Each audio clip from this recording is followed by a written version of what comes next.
How to clip or stream on Twitch app. Hi everyone, I'm here to assist you today. Without any delay, let's jump right in. First, open Twitch app on your device.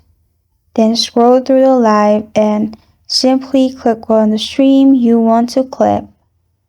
Then at the top right, you'll find clip icon. Click on clip at the top. Then it will create a clip for you. Press on preview and edit in here.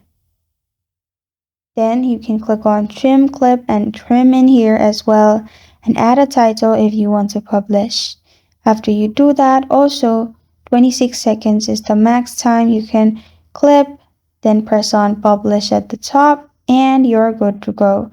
This is how to clip or stream on Twitch app. Thank you for joining me today. If this video helps you out, please leave a like and subscribe for more. Got a question or want to suggest a topic, comment below. Thank you for watching.